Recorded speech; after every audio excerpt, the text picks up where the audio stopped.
Ladies and gentlemen, welcome to the Dribbz Talks podcast. We're bringing it to you real, raw and uncut.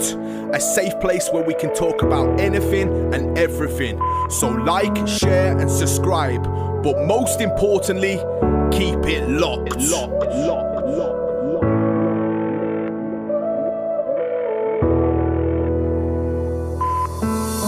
Everything's gonna be just fine. Everything's gonna be okay. Just take one step at a time. That's what the leaflets say.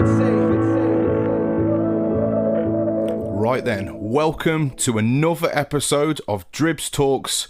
We are back for episode 3 of the Dribbz Talks podcast with none other than a good friend of mine. His alias name is Bass Phaze. He's one guy that I can fire a project over to at silly o'clock in the morning and he'll reply, give me an hour. He's an absolute night owl, this guy. He's a machine. His name is Mr. James Locke. How are you today, my mate? I am good, mate. Thank you very much. Thank you for coming down, mate. No problem. Honestly, it's an absolute pleasure to have you on board, mate. So, we're going to go straight in with this. Now, obviously, these podcasts are, as I say, real, raw and uncut. This happens to be bonfire night, so I'm going to say to the listeners, you know, if you hear fireworks in the background, that's what it's all about, you know. We hit record and we go for it. We go for it. So, firstly, you are well known in the drum and bass scene as BassPhaze. To me, you're king of the Neuro genre of drum and bass. But I want to start with James, the man behind the alias. So, can you give the listeners an overview of James? So, who you are, where you're from, and kind of what you do as an occupation? Yeah, so outside of the music scene. Outside of the music scene, right, yeah. Okay. We're leaving. We're going to start with James before we get into the alias problem. of BassPhaze. All right then. So my name's James Locke. I'm from Shrewsbury, so the West Mids. Anyone who's not aware of where that is, it's basically halfway between Birmingham and Wales. I grew up there all my life. I basically started from school, went my way up through senior school. From there on, I went to the Shrewsbury College, as it is now. And studied electronics, BTEC. Then went off to Cardiff University and studied electrical and electronic engineering for a degree in that. I got a degree in that, and then I went into IT, working for various big companies, sort of British Telecom, BT, KPMG, were like a big investment sort of auditor company, doing web development, software development, sort of getting into stuff like that. And then more currently, I'm working for doing IT service desk and IT engineer for the NHS. Now, what James doesn't know about IT isn't worth knowing. You know what I mean? This guy, like I said, is a machine. I've done it long enough. Yeah, absolutely. And that's a true testament of time for sure. Now, I know from speaking to you previously that you've got Cockney blood running through your roots. So just explain that for me. Okay, so my dad was from Shrewsbury, so he's a country boy from Shrewsbury, but my mum was from Peckham in East London. So I grew up very much with Cockney rhyming slang. My mum was not, as they say, backward at coming forward. If she was going to say how she felt about someone, she would tell them directly. It could be quite shocking at times, could be quite taken back by people sometimes. But I loved her the way she was, and unfortunately they both passed away in sort of 2012 and 2015, but I've got good memories of my upbringing. Like I said, I thought the stairs were called apples and pears up till about the age of 4, and I probably picked up a bit of that twang. I don't really sound I've got a Shropshire accent, but there's definitely a Cockney twang in there as well. And when I go to London, I do feel like there's some roots there. I feel like I go there and I just feel like the smile. I feel like I'm sort of joined to it. Like I said, I wasn't brought up there. I wasn't that, but there's definitely a link. I definitely feel a link to it, and I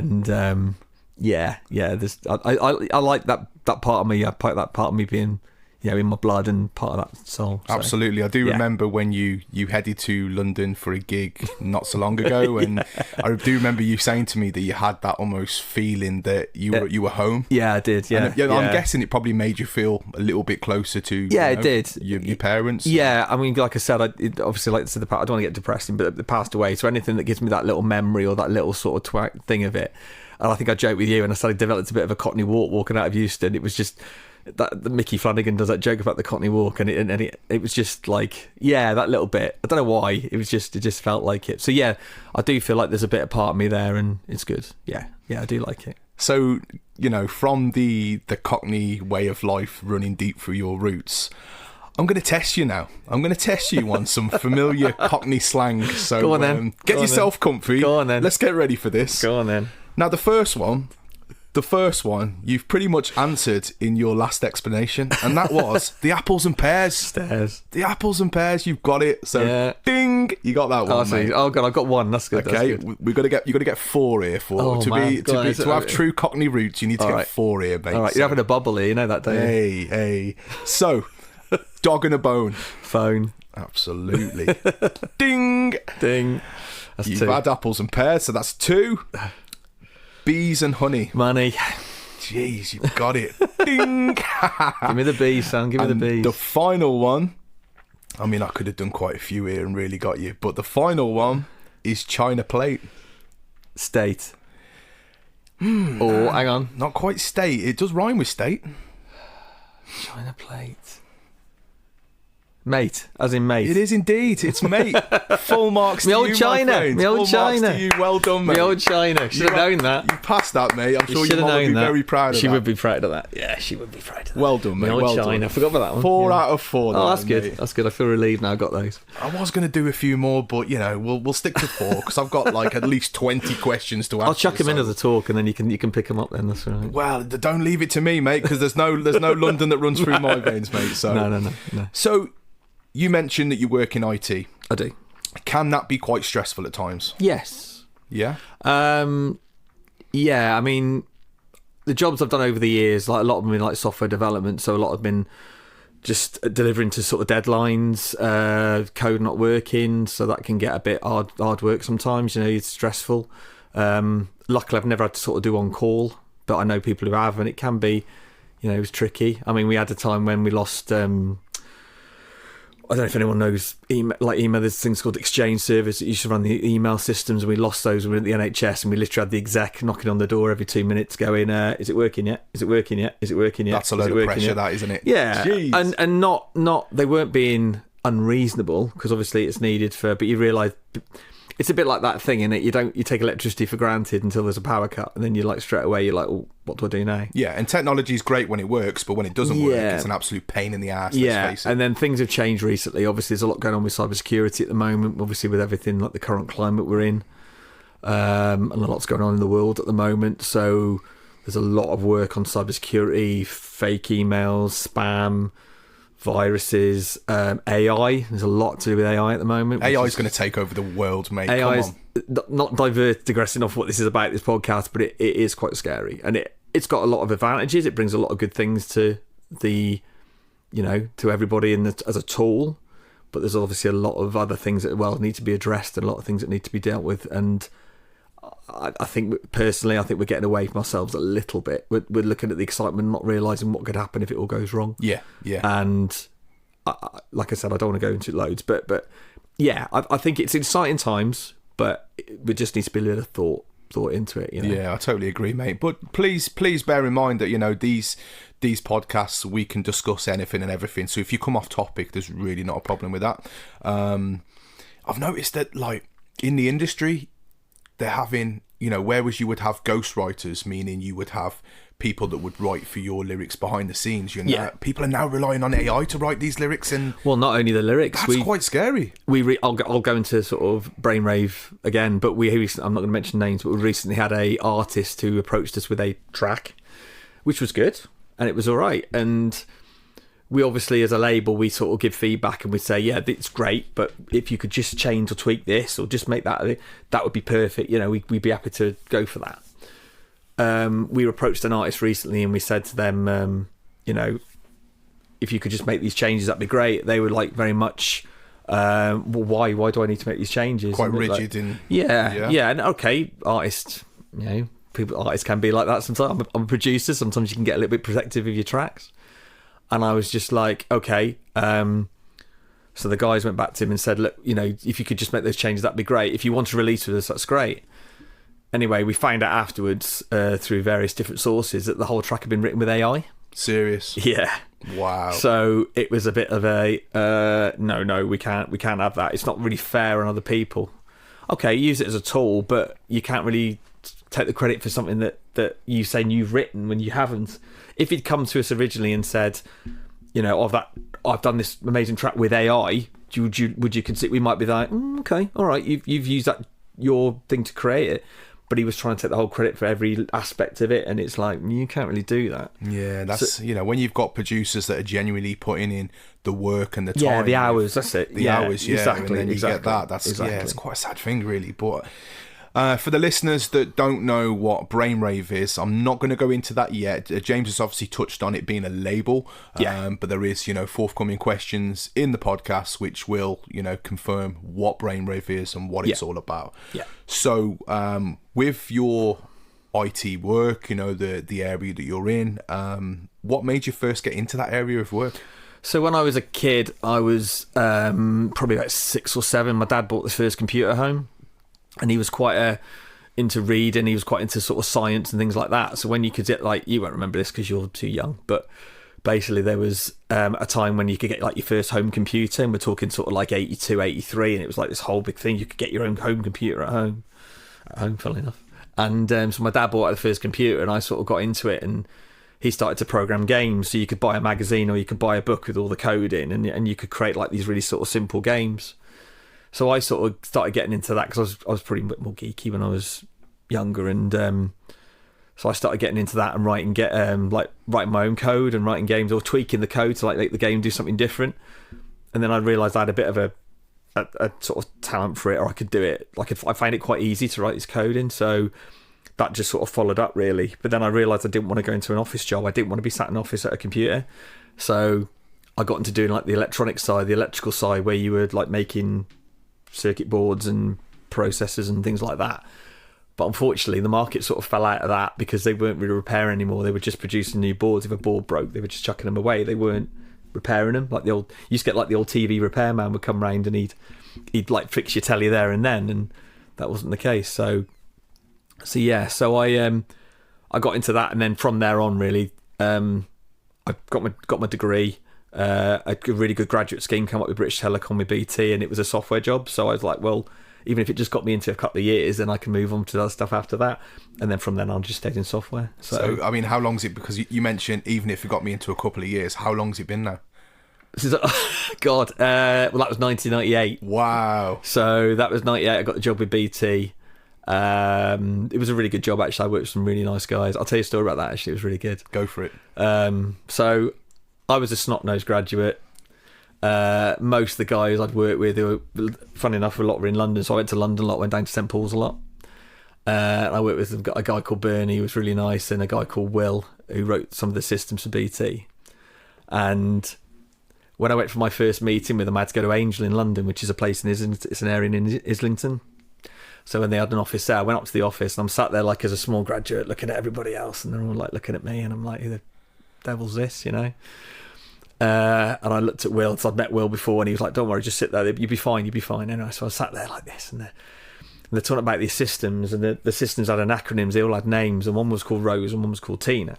And they were basically what you call a screen scraping software. So it would look at the screen, it would look where these values were, and then it would put values in depending on decisions or what it had to make. So it was a bit like a crude AI, really. Okay. So it was quite clever how it worked. Anyway, my mate who I was with had designed this, and he actually sold it back to BT because the one they'd invested money in didn't work. So anyway, so I went along, and I'm sat there in this meeting, and these guys I was supposed to be working with didn't say a word. They were just like nodding, and they just sat there doing like they saying they were like they'd talk about the thing, decisions of the meeting, and they were just like nodding. Well, I don't know, but I'm now nodding or throwing my head, and I come out the meeting thinking. I was coming out the meeting, they were really like, oh, you know, this is not good, sort of thing. I'm thinking they don't like me. They really don't like me as a graduate. They're just thinking I'm some snot-nosed kid who's never worked in BT, doesn't have a clue about getting up a pole or looking at the green box in the street or the PCP. And I thought, this has gone horribly wrong. Anyway, they all said to me at the end, as I come out the meeting, they all said, you come into the pub? And I was like, okay. And so we're going to the Angel. There's a pub called the Angel, funnily enough, in Angel. So I went to the pub, and I was like, sat there, and they were like, do you want a drink? I went, yeah. And I was like, they're chatting to me like one of the friends. And I was like, sat in the pub, sat down, we all got a pint. I used to drink then, so a pint. They were like, right, what do you want to know? And I was like, okay. And I was like, well, I don't know. I said, I thought we were going to talk at the meeting. They said, oh, we don't like the managers. Wow. And I was like, they said, we won't talk to them. We don't let them get involved if we can help it. And I was like, okay. They said, but so what do you want to know about Rose and Tina? I was like, well, how does it work? Right then. And they literally wrote the back of a fag packet. And they're like, right, it does this. It jigs to this system like that. And they literally drew me diagrams on like bits of paper and fag packets. And I'm not joking. It was literally the back of a fag packet, like a B&H pack. Yeah. And I was like, they said, right, take that away. Get on with that. See how you get on with that. Give us a shout next week from the offices in Ipswich. Could you ring us? And then if you don't you don't know, give us a shout and we'll help you. And from that point on, they were great. Really, really good. So it all started with the back of a fag packet? It literally started with the back of a fag packet. That was my graduate entry into BT. Yeah. Wow. Yeah, and then they got me into doing this. So then from then on, if they wanted any changes, any code changes, like, oh, we'd really like it if it could do this, or we could do that, I'd be like, yeah, right, no worries, and I'd do it. Wow. Yeah. So that's how it came about, basically. Yeah. So moving on from the job to, where you currently reside now. Now, I know that you said you grew up in Shrewsbury. I did. Your mom was originally from London. Can you give us a little overview to how your mom came from London down to the Telford ways? Yeah. Well, she didn't come to Telford, she came to Shrewsbury. Yeah. So basically, I'll give the running name my mum and dad met, basically. So my dad was a very sort of, I would say sheltered, but he grew up on a farm back at Shrewsbury and based in a place called Wrighton, which is on the way to, if you know, Dorrington, Church Street, and sort of like towards Cardiff Mill Valley, that sort of way. Okay. So he grew up on a farm there, very sort of, farmer's boy, various other things he told me about over the years, these things he'd done, and quite funny, and he'd sort of, he grew up on this farm, didn't want to. He wanted to get out into the big wide world. Various different. His parents used to row a lot, and I think he just wanted to start his life and get out there, sort of thing. He wasn't like mistreated or anything. It was just they just didn't get on. I think if it'd been times now, they probably would have got divorced. But at those times, people stayed together, got married, they stayed together. Yeah, you know what I mean? Yeah, and you were sometimes frowned upon for them kind of things. Weren't Exactly. They? Yeah, exactly. So that was that. So then in the 60s, he decided to go out to Australia. And he worked on a sheep ranch over there, and the guy's land was probably about as big as Wales. So he was riding, and he used to ride in horses. He was used to looking after sheep and cattle and that sort of thing. So he spent about sort of, I think it was about 6 months out there. And then he got a phone call to come. Well, he basically didn't get a phone call. He got a postcard or something like that, saying off my granddad saying he was going to sell the farm. So my dad decided to come back. I think he realised that he was out of the sort of loop that he had to take the farm over. So he then came back, and I think he'd had his time in Australia anyway. He then come back and then decided he needed to get a job when he was here, and he got a job as a yardman at Oakley's in Shrewsbury, which was like a farm machinery selling place, just up from the fire station. They've got some new houses now, but that's where Oakley's used to be. And he got a job there as a yardman, and then got promoted to being the lorry driver. So he got his HGV licence and became the lorry driver for him. My mum was in the 60s. She was living in a place called Lagan House, which was in Peckham. It was a flats. It was fine, but as time went on, my granddad started to see a lot of crime happening. There was a lot of drug deals going on. There was a bit of violence going on. And my granddad just said to my nan, I think we need to get out. I think we need to make a new start. My granddad then saw a job for an engineering job in Shrewsbury for what's called Rolls-Royce. Rolls-Royce used to be a huge employer in Shrewsbury. He got a job there. My mum really didn't want to come out of London. She loved London. She wasn't very happy about coming out of London. I'm not too sure the full reason why she came out of London. I don't know, but there was things that my mum had told me about that said that things I'll tell you what happened when you're older. She never did. That was her prerogative. That was fine. She decided not to tell me. That's fine. But anyway, she got a job on the payroll working at Oakley's. She then, this is going to sound really bad now, but basically my mum decided that she liked my dad's bum getting out the lorry. So every time he got out the lorry, she would obviously saw him and thought, I quite like him. He's quite nice. His rear end is quite nice. His rear end's quite nice, yeah. Not the lorry's rear end. His rear end. Anyway, so this is what she told me. Anyway, so then they went to some works do. My dad was really shy. He was really shy, and apparently he plucked up the courage to talk to my mum. I can imagine talking to my mum the way she was, quite loud. He must have been absolutely petrified. But he went up to her and apparently said, "That's a nice belt you've got on." So, of all the chat up lines going, but it must have worked because then they got together, they started dating, and it went from there really. So So yeah, that's how they got together. So then they resided in Shrewsbury? They reside in Shrewsbury, yeah. They bought a house in Heath Farm, which was not far from Radio Shropshire, where you went to when you did your talks. They bought a house in, I think it was 72. They planned to have me in 74. I came along in 76. And then they lived there for a good... God, when did my mum move out? 2012, 13. So that's good on getting on for 40 years, wasn't it? So maybe longer than that. So yeah. And then when my dad passed away, my mum always wanted a brand new house, so she bought a brand new house in Divrington, and then went from there, really. But so you obviously grew up in Shrewsbury then. I did. From your mum and your dad residing to Shrewsbury. Yeah. Now you're, on the verges of Telford. Would you class Shifnal as Telford? It is under Shropshire Council. I know that much. I think it's Shropshire. It's a Telford postcode, but I think it's Shropshire. Okay, but you have we pay council tax to Shropshire. Okay, but you have a lot of dealings, around Telford, and a lot of people in Telford. Yeah. So I asked this question to a lot of people that reside in Telford. What do you think the positives about living in Telford? Loads. Yeah. If I'm honest. Because Telford is seen in quite a negative light, especially in the media, with lots of things that have happened. So my aim with these podcasts is to try and nitpick and pull out some positives that Telford's very known for. Right, so being from a Shrewsbury lad, right? Telford was always seen as that, right? Totally wrongly, if I'm honest, right? Because I had dealings with like you, and I've dealt with other people over the years. It's 20 minutes down the road, bro. Exactly, right? It's 20 minutes down the road. Exactly. TF, but SY. Exactly, but then, she was having run-ins with Wrexham, the football. It's very true. Swansea, there was always going to be rivalry no matter what. Shrewsbury, there used to be an organisation, should we say, called the EBF, English Border Front. They always used to, I'm sure they had run-ins with guys in Telford. They definitely had run-ins with Wrexham, right? So it was always seen as Telford was a little bit like, But to be fair, I used to come here as a kid. We used to come to the ice rink. Never had one of those in Shrewsbury. Used to come to bowling. Didn't have one of them in Shrewsbury for a while. The cinema used to be the UCI. Multi-screen cinema. In Shrewsbury, we had one cinema. Really? Well, one little one. And then we had a few little arty ones, as I call them, which didn't really show a lot. Mm-hmm. So I think there was a lot of hypocrisy where people would be like, I don't like Telford. But we'd still come here for the food, for the restaurants. We'd still come here for the bowl. We'd still come here for ice skating. So I think a lot of the rivalry came from the football, I think.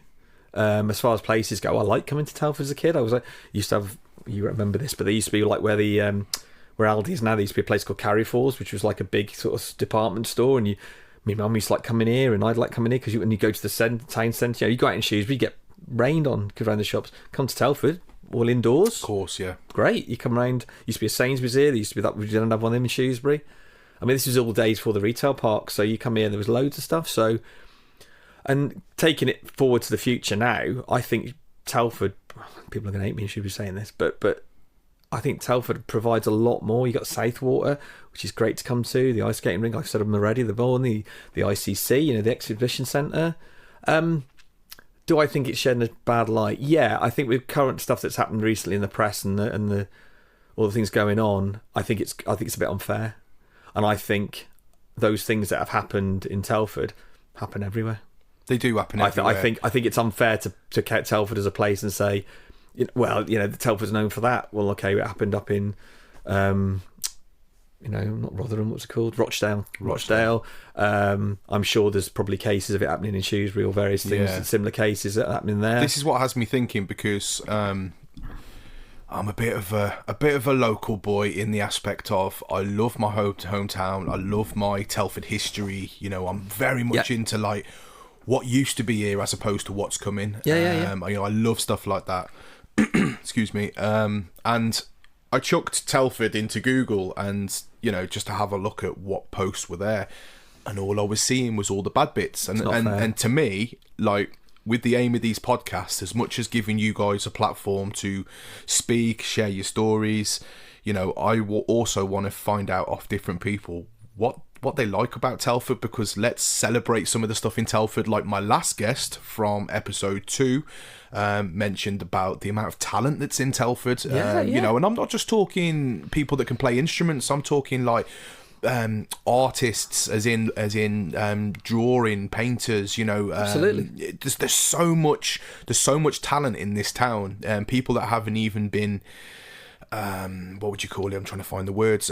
People that haven't even been seen or been identified yet, and they just do it as just because they like to do it as a hobby. But Telford's full of talent, and I'd love to kind of bring that to the forefront of these podcasts, really. But I think you're right, and I think the fact is, and another keyword is multicultural. You've got all different cultures of different. From, like you said, I think graffiti artists, normal art, normal sort of portrait artists, landscape artists. You've got rappers, musicians, singers, DJs, producers. You've got all, and to me, there's a lot of different direction of where the music can go, and also like you like you say you're obviously into the drum and bass from being an MC, but you're also into hip hop and having those sort of influences as well, and having all these different influences, different people. We both know about Trademark Blood, and I've worked with Trademark Blood on like quite a fast Neuro track, what I wrote for him, and I remember him coming round and joking and saying, I'm gonna have to pull out the fast trademark here, sort of thing, and we had a laugh about it and how he sort of does stuff, and we've done tracks together, sort of thing, and having those different cultures and bringing all these, and like you approached me doing Never Fall Apart, and to me I was like, oh, I've never done something like this before, but and we'll talk about it probably after, but and it's that thing we've always said, that it wrote itself. It practically wrote itself. It really there was no sort of me going, I don't know what to do with this. And I've had tracks. I've got one at the moment. It's killing me because it's just taken me forever to finish it, and I've nearly finished it now. But that just wrote itself. I couldn't believe it's like a week or 2 weeks, and it was like, okay, that's done. And that's when it's natural. Yeah. It's organic. It's a genuine kind of work. You don't have to put the effort in to get the finished result. I often think that with Telford on a whole, like, I'm going to give from the example of music artists, i.e. DJs, rappers, vocalists, MCs. If we all came together as one collective, we could make a beautiful sound. But unfortunately, a lot of these artists, and I'm not talking for every one of them, there may be artists that listen to this podcast that think, well, I've collabed with you, Dribbz, so that ain't me. But a lot of these artists are stuck in their own lanes. Yeah. They want to do what they're doing. They've got their sound, and they're not interested in kind of collaborating to make a sound that represents our area. And I just think if we all came together, we could make something fantastic. Yeah, I just think why stay in the same lane? Why not just sort of play around with different influences and different sounds? If it doesn't work, it doesn't work. But everyone's gonna have sessions where you do something and think, oh, crap, that didn't quite go to plan. But I would say the majority of things comes out really good. There's some, like, you think, wow, hang on, where's that come from, or where's that come from? Hang on, whoa, hang on. And that's what makes music exciting for me. That I don't really write to a genre. I mean, I love Neuro. I love the thing. I MC for Neuro, and it works in my voice and the way I spit my lyrics and the way I do stuff. It just works. And I think that's because of the hardcore scene I was with all the 4/4 things. It just works. And I proved it works because I've seen crowds dancing to it, jumping to it. So, but when I write for myself, like write tracks, I always write for myself first, and I'll come up with something first, and then I'll think, well, what does that fit into? And if it doesn't fit into anything, then it goes out as a BassPhaze track. If it fits in something else, I might approach a label and say, do you want this? Or I'll write stuff for you, and I'll go, well, that's still BassPhaze, but it's more of a slower track, or it's more of a hip hop track, or it's got more of a I think with me, I always try to do this. I always try to step out of the box of being a rigid hip hop artist, a rigid drum and bass MC. I think there's a lyric in one of my songs which says anyone can make 2 words rhyme, and that's true. Anyone can make 2 words rhyme. But you have to be more than just that. You do. And I think that I love to make people step out the box, and I've done it with many people, but it really resonates with you because Never Fall Apart, which is one of my tracks, which I haven't actually touched on that in these questions, but we're gonna get into that. So let's talk about, with music flowing through our veins, it was always going to come to music, but let's talk about the crossover from James to your alias Bass Phaze. Now, okay, when let's get you thinking now. Get yourself comfy, right? Yeah. Got another hour yet? No, go on. There's no more question. There's no more quiz questions. So don't worry about that. I know you're disappointed, but I'll give you a free T-shirt after the interview, okay. right? Okay. So when did Bass Phaze become a name that you actively started using? Do you want to start pre-Bass Phaze, or do you want to start from? No, Bass we'll go Phaze? from Bass Phaze. Right, from Bass Phaze. Okay, Yeah. so let's say I left so I was into the hardcore scene. Not going to go into that. We'll leave that as a separate thing. Had time out, got married, got divorced, got into then married again. And when I sort of had time again to sort of do things after things had calmed down, because it was a bit of a rocky time, I then thought, well, I'd like to sort of get back into writing tunes and writing music. And I still sort of been doing stuff over the time, but nothing serious. And then I sort of started discovering drum and bass and discovering sort of different elements of it. And I wasn't really into jump up stuff or the liquidy stuff, but I sort of got a hold on the Neuro, and the Neuro stuff was like quite similar to what I'd liked in the hardcore scene. I was like, oh, I quite like that, quite like the 303 Am I right in saying, sounds. sorry to interrupt you, am I right in saying for the listeners that don't know, Neuro is a particular genre of drum and bass, and is it abbreviation of Neuro Funk? Yes. Am I right in saying that? Sorry, yeah, I should have said that. So yeah, it's Neuro Funk, and I'd say it has quite a futuristic sound. It has a sort of like a lot of breakdowns, it has a lot of trancey elements, there's a lot of sort of respaces, which is like that whole wow, sort of stuff. And I wouldn't say it's that typical sort of like D&B sort of like dum-ch, dum-ch, dum-ch. It can sometimes change and have a more, as it says, funky element to it. So yeah, so I sort of started listening to that and thinking, oh, I quite like that, and I quite like that sort of side to it. So that got me into that, and then I started thinking, well, I still want to write. I'm going to start writing more drum and bass sort of side stuff, and there's like dance floor as well, which is more commercial D&B side of things, like Wilkinson, Dimension, Subfocus, those sort of things. And that had a bit of a 4/4 element to it as well, and I think that's what I was tagging onto, because there was still part of me on that part. So I started producing. I didn't want to use. I used to go under the name Sinister, which was the hardcore side, and I didn't want to use that because that was associated with the hardcore side. So I thought, let's start from scratch. Let's start from clean. Looked for a name, kept coming up with different names that had already been used, and then I thought I'd come up with BassPhaze. I knew about BassPhaze, and I thought, well, maybe BassPhaze. I quite like the idea of the electric and the lightning and the sort of bass, obviously with bass, drum and bass.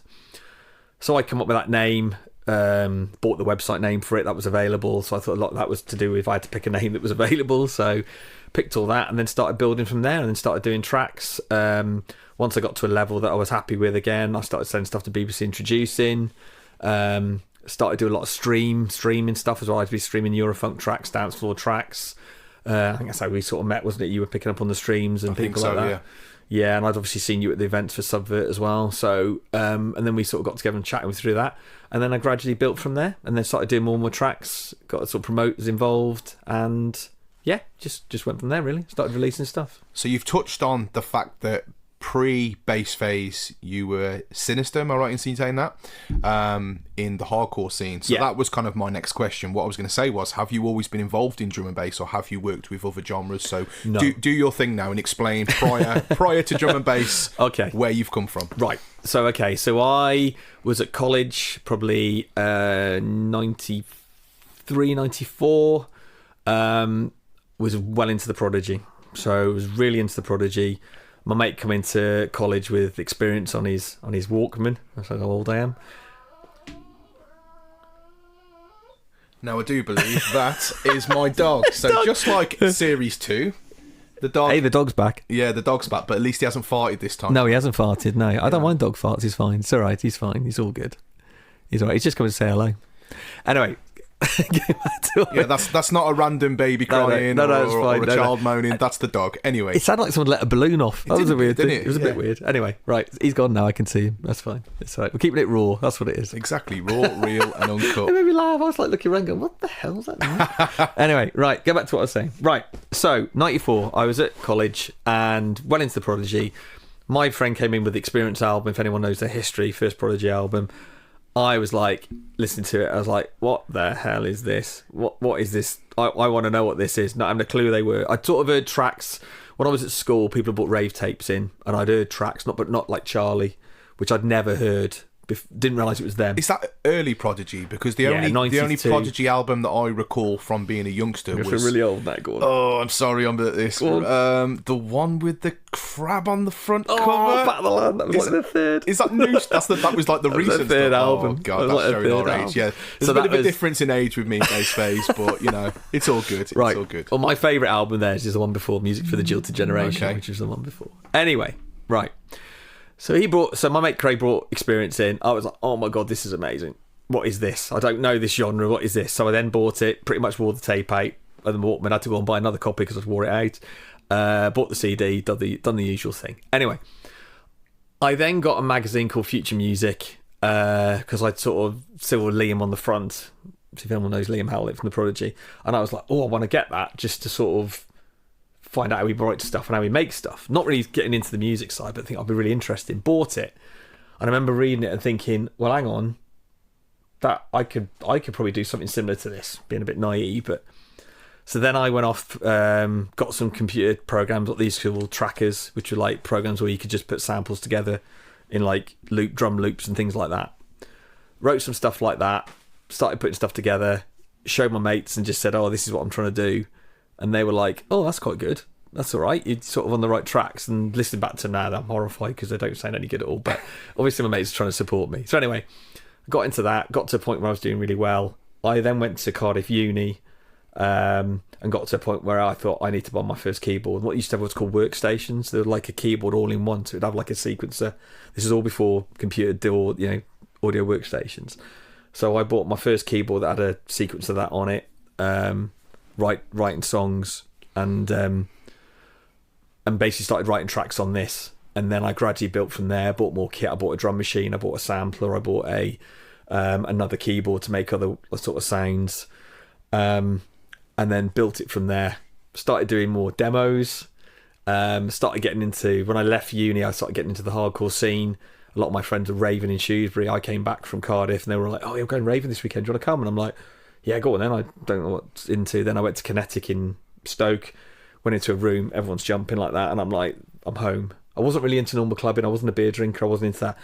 So I got to Stoke in Kinetic. I was like, oh my God. I got back. My mum and dad were like, what's it like? I'm like, I'm going every weekend. I must say, big up all the Kinetic gang. Shouts to Errol, because I do speak to Errol quite often, who originally ran Kinetic. Okay. Yeah, legendary. Yeah, so a big shout out to Errol. Huge club, amazing. Loved it every weekend. We'd be there. And then that'd be the Friday. The Saturday we go off to like Hardcore Heaven, the Sanctuary. And there's been a big event recently of the Sanctuary as a revival. Yeah, Milton Keynes, right? Milton Keynes, right? I went to the last ever Sanctuary did event, you? Slamming Vinyl, the last ever Sanctuary event before it closed down. I went to the first. No, I didn't really. Don't show your age even more so. No. And I can remember the being in, because obviously we were in the drum and bass tent, drum and bass arena all night at the Sanctuary, and and they made a massive deal out of it because it was going to the ground a few days after the event. That's right. Yeah. And I can remember we stayed until the very last set, and as we were coming away, there was people with what I can only describe as not weapons. They were almost like sharp hammers, and they were trying to chip away the bricks to take them home with them. Joking. Because it was a very memorable venue. It was. If they wanted to take a piece of history home with them, they were literally chipping away the bricks to bring them home with them. Yeah. It was quite a very strange experience to see them doing it, but actually I could see the logistics of why they were doing it. It was on a V7 Saxon Street. That's right. And I've seen so many pictures recently of people taking the picture of the road sign. So is that original road sign? Yeah, still there. Wow, that's amazing. I've seen people taking pictures. I think it was going to be taken away. I don't know if they were going to clean it or something. I think some people have written like graffiti on it, but I'm not sure if it's been replaced or not. But the sign is still there, V7 Saxon Street. No, that's amazing. Yeah, it is good. Okay. So that was that, and then started writing tracks based on that sort of that genre. And then a genre came out called Freeform, which was like a more trancey based hardcore, it was less cheesier lyrics and more sort of trancier based stuff. That was written mainly by New Energy Recordings, who were run by Kevin Energy and a guy called Sharky. And there was also a guy called Pete K Complex, who was writing stuff for them as well at the time. I sent them a demo on tape, and I got a very strange phone call from Sharky, pretending to be I don't know how to put this now, a German exotic film director, should we say, right? If you get what I mean, my gist, right? I won't say the P word. But I think the listeners will cotton on exactly that, yeah. So I was like, who the hell is this ringing me, right? Because I was in the middle of work at the time in Birmingham. And this was the legend Sharky, and right? And this was Sharky run me. John called me, and John called me and said, hi mate, it's John Sharky. I was like, no, it isn't. And he went, no, it is. He says, you sent us a demo, haven't you? And I went, yeah, I sent you a tape. And he went, it's really good. Do you want to come down and write some stuff? And I said, you're not winding me up. And he went, no, okay, come down. He said, I like the intro thing you've done. I like all the ideas you've got. And I said, great. So I think it was about a month after that, I went down to Croydon, just a place called Whiteleaf South, which is just the other side of Croydon, Surrey way, really. And I worked in basically their studio and wrote some New Energy tracks, which then went out on vinyl, got released. Mad as Hell got played in Australia. Chemical Warfare got caught on one of the Bonkers albums. Everyone remembers the Bonkers albums. Bonkers. I'm sure a lot of the old school heads will remember Bonkers. Yeah, I remember. I made it onto Bonkers 10. Which I used to love the artwork of Bonkers. Yeah, yeah. Do you know what I mean? Yeah, well, John used to have it on his wall. John had because Bonkers 3 went silver, so we had the silver disc with the Bonkers. So, amazing. So yeah, it was good times. I learnt a lot as well, which I've taken into sort of drum and bass production about how to work kit, how compressors work, how limiters work, all the technical side of audio and how to sort of, how EQs could side chain and things like that. I won't go to all that, but that's all these sort of technical things that I learned, because I'd go to them and say, well, how did you make that noise, or how did you make that sound? And they'd be like, right, this is how you do that, and this is how you do this. And so that's how I picked up all what I do now, and that brought me up sort of through that scene, really. So you talk about heading to Kinetic, places like that, the Sanctuary and whatnot, all these legendary places. What brought you to this rave music? Was there a significant moment where you were stood? I know, obviously, you said that you had friends that would invite you to these raves, and you just thought, why not? I'll go. Probably interested to see what it's all about. I know I was when I went to my first rave. I just wanted to see what it was all about. I was barely 17 when I got into my first rave, and I can remember just being stood in the queue and thinking, I don't have any ID. I hope they don't give me any. I hope they don't ask for ID and. Stand on your tiptoes, look a bit taller. Yeah. Well, I can never look taller. Come on, this is me. I'm bloody. For the listeners that don't know, I'm 5'0", legs like tree stumps, and I'm really selling myself well here. Look. Sounds like me. I'm 5'0". But I can remember being so excited, and then the rush when you got through past the bouncers, and it was like, right, let's really see what this is about, and walking through the different arenas. And I'm a drum and bass lad, hardcore has never been my thing, but I'll always show respect because they've almost ran alongside each other. They have, in roots, and they're not far off the BPMs, are they? Let's face it, from a producer's point of view. No, they're not. They're actually, there is a lot of tracks now with D&B with some 4 bits creeping in, because they're on a similar sort of tempo. Yeah, so, and hardcore brings a lot of nostalgic memories for me, like way back. The younger generation wouldn't really know of this, but we had pirate radio.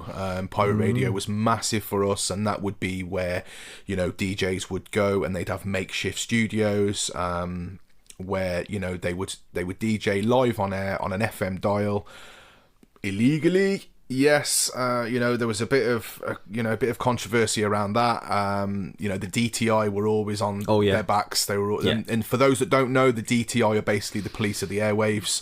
I could tell you so many stories about hiding in studios because we knew the DTI were on their way, and seeing them roll past and just shutting the curtains and waiting for them to go, and then getting straight back on the airwaves and stuff. Yeah. It was amazing because that made the foundations for what I do now, really. Pirate radio kind of made me, because back in the day, let's face it, they didn't have Facebook, they didn't have Spotify, you barely had YouTube. That's it. And the only way you could get your sound out was through pirate radio, and promoters would...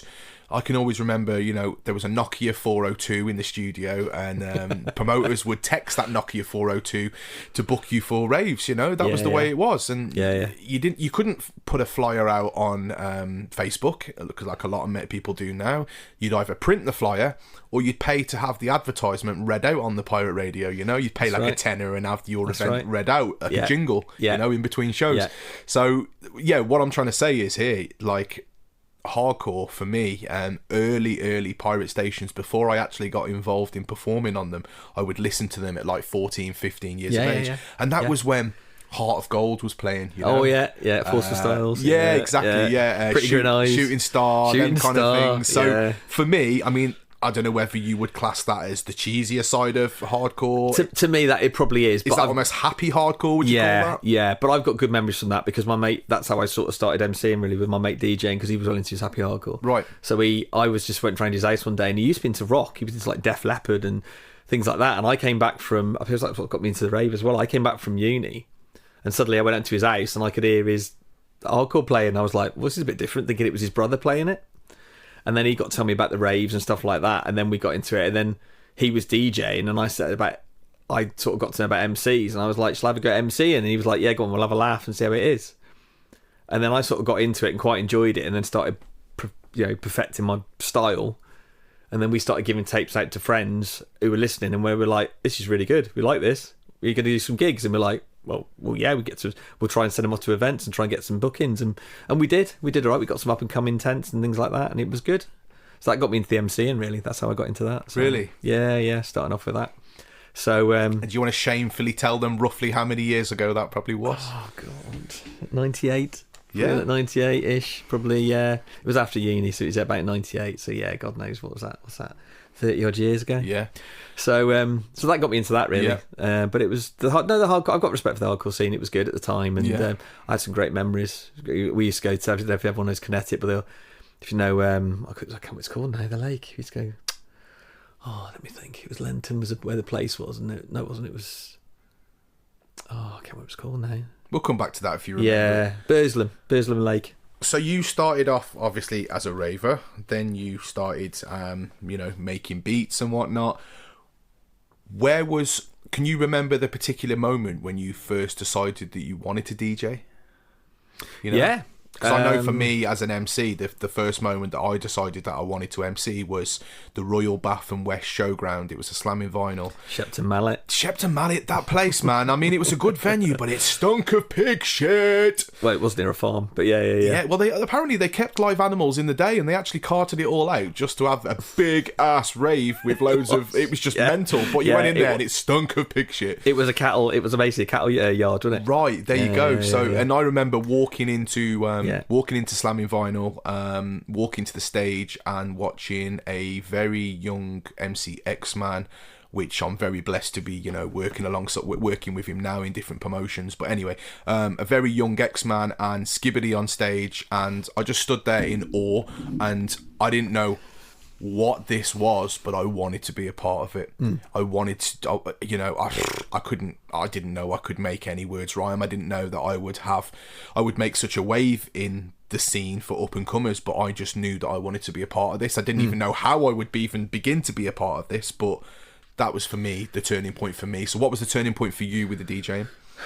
Well, I hadn't really I'd done some DJing with the hardcore stuff, not playing out. I'd just done some stuff alongside Dean, who's my mate. Big up to Dean, because I'm sure he'll listen to this.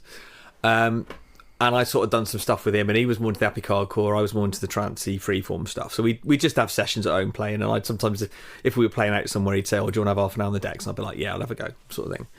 But when it comes to as time went on, and I got married, my brother-in-law is well into DJing, and he was into that. So I started playing on his kit a lot, and his CDJs and stuff, and kept thinking, I probably need to get into this for the drum bass scene. So I started taking some of my sort of the drum bass stuff, played on his kit, and then gradually bought my own kit and went from there. So I was quite late developing with DJing, to be honest. But I just enjoyed it, and I then got into doing more streaming because obviously COVID happened. So I thought it'd be really good to get into streaming and doing DJing through streaming. So I went out and bought I think it was an RX2. The first thing I had was a Pioneer controller with just 2 channels and the controller. And then upgraded to the XZ, 4 channels, bought a 3000 as well, CDJ 3000. I started doing a lot more live streams, so I got into that, and then gradually when I got better at that, I then started approaching promoters saying, it'd be great if I could DJ or stuff like that, and putting obviously doing the streams, sending SoundCloud mixes to people, and that got me into that. So I was quite late with DJing, to be honest, but it was just another step forward. It was like, I've done the MC and I've done the production, and also I thought it was another platform I could play my own stuff, because I was sending stuff to people that weren't really playing it because it probably wasn't the thing they want to play, but I thought I can play these tracks and try them out, and some will bomb, some will do really well, and it's just the way it is. But it gives me that platform where I can say, right, I'll play my own stuff. So I love when DJs play their own production in sets. It's amazing. I love that. Yeah, it is a good feeling when you're playing it out and you can see people dancing and thinking it started from nothing. It literally started me from sitting down and going, I'll try that vocal or I'll try that loop, and then gradually build, and then next thing you're playing out and people recognise it. We went to the Shropshire Music Awards, and I like Paul Norfolk Tim, and Stuck in My Head was playing on, which is one of my tracks, was playing on the speaker, and Paul Norfolk's in, who's obviously the promoter for Subvert, and Sophie as well, his wife, and they both go, "This is yours, we know this one." I'm like, that was quite a nice feeling. Yeah, People what a great recognise it. feeling. Yeah. So I do tend to use. I don't know if you've probably noticed this, but I tend to use. There's a particular track of yours. Echoes. I love that track. And like I'll upload an Instagram story, and I'm like, oh, what track? It's got to be Echoes. Yeah, you do. It's good. No, it's good. You recognise it as well, because that was another one that didn't, in my head, was sort of not quite there, but it was. But I like the fact that if I don't think it is, but someone says, like you said, oh no, I love that. Yeah. Well, okay, that's fine with me. I'm quite happy to think, okay, well maybe I'm being a bit overcritical, and I find that with a lot of my hip hop tracks. You know, there's some tracks. I mean, let's give an example of sending it to radio, sending it to BBC Music Introducing. There's some tracks that I'll think, man, this is some of my finest work. This has to get a play. And it doesn't get a play. Then there's some tracks that I think, I haven't sent a track in for a while, so this one, it ain't my favourite, but I'll send it in. And it gets a play, and they love it. You know? So just because you don't feel it doesn't mean that someone else won't. No, and that, again, that's that thing I love about music. It's all how it's interpreted. People put it in different ways. You know, we had a conversation recently. I know you said you sent me a track, and I said to you, and I think we can be honest, you know, and I'd like to think you can do the same with me. Yeah. And you sent it to me, and I was like, oh, it's not quite me, or it's not quite, I'm not sure it quite fits. But to you love it, and I think, well, great, that's fine. And you'll give it to somebody else, and they'll be like, oh, that's amazing. But, you know, it's open to personal interpretation, and that's the sort of thing. You know, if I turn around to you every track and the same with me, if you kept saying, oh, yeah, everything you do is wicked, I'd be like, is it? Is he just trying not to hurt my feelings? Is 100%. He not? You know, so you've got to have that, and I feel like we've got that feeling, we can do that, and there's no offence, there's no sort of thing. We just go, oh, right, okay, maybe I need to just tweak that, or maybe I just leave it alone and let everyone else see what they think. It's all part of progression, isn't it? Yeah. So, going on to like the current climate with being a DJ in this active scene right now, because let's face it, the scene is active. You know, you've got Subvert, which are making absolute waves. So shout to Paul, shout to Rich, shout to Sophie, shout to Ollie, like, you know, the team at Subvert. Yeah. Got Lou as well doing all the social media side. Yeah, Lou of course as well. You know, the team at Subvert is strong right now. You know, so you've got them, you've got D&B Religion. Shout to Shep and Tommy Natter. Yeah, absolutely. Yeah, so you know, there's big promoters doing active things. So what do you think is a positive about being a DJ in such an active scene that has raves and festivals here, there, and everywhere? Oh God, everything. It sounds really cliche, but it feels like a really active, friendly. Are we talking about just Shropshire, or are we talking about in general? In general. Okay, so let's start with Shropshire first. I think there's a lot going on in Shropshire. Again, just in the music, you know, music scene with Shropshire Music Awards, things like that. D&B, like you said, you've already mentioned Subvert, D&B Religion. There's so many different events going on. Everyone's really into it. Everyone's respectful of other genres. Everyone's sort of involved in it and loving it. I think the promoters are very professional. I think the setups they're doing, especially with Paul at Subvert, with his lighting, his visuals, the rigs they're using. Big ups to the rigs they're using. You know, the D&B Religion Church, the events they do are all good setups. They're always. I must say, like between like.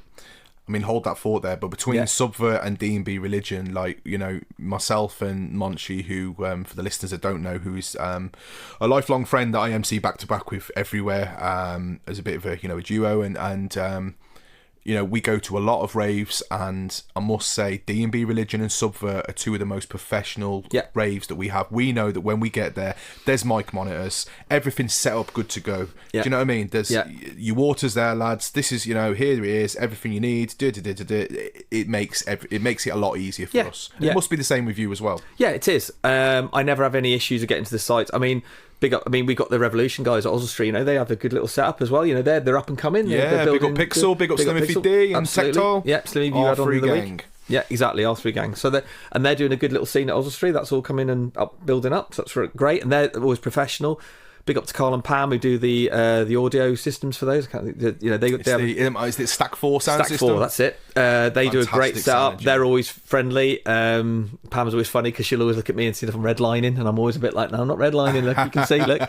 And she's like, are you sure? And I'm like, no, they're very protective over their equipment, but rightly 100%, so. Rightly 100%, so. Absolutely. And I never redline, and if it does sound like I am, maybe I've got things slightly, but I always make sure. But it's quite funny. I always think, no, they know what they're doing, and they know exactly, because there's nothing worse redlining. The amount of raves that we've rocked up to, and it's been like, well, where's the promoter?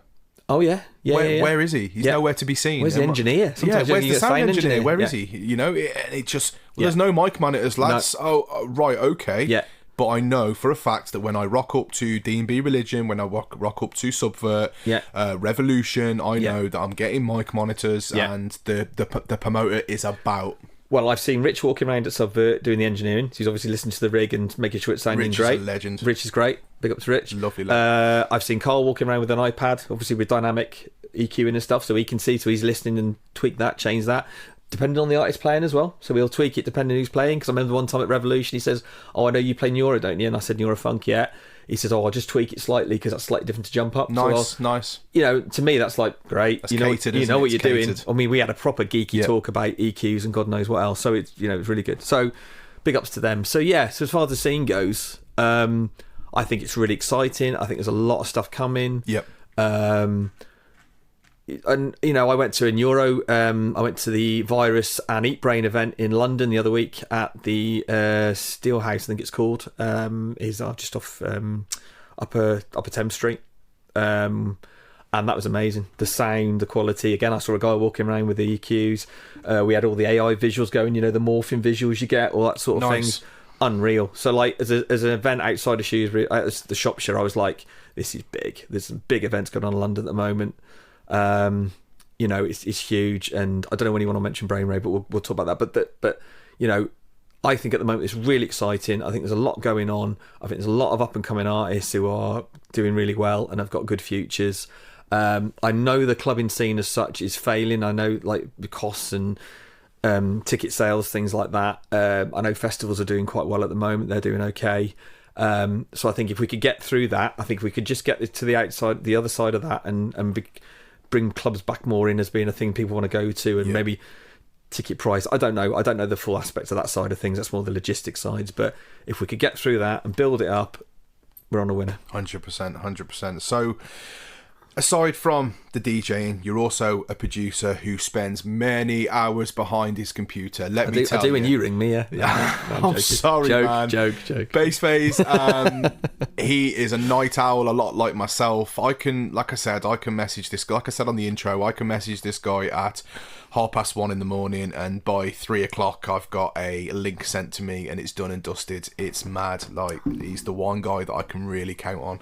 I know I can be a pain in the ass, but that can be my ADHD, but I'm not just going to hide behind that. It is just relentless Dribbz. It's just what I'm like.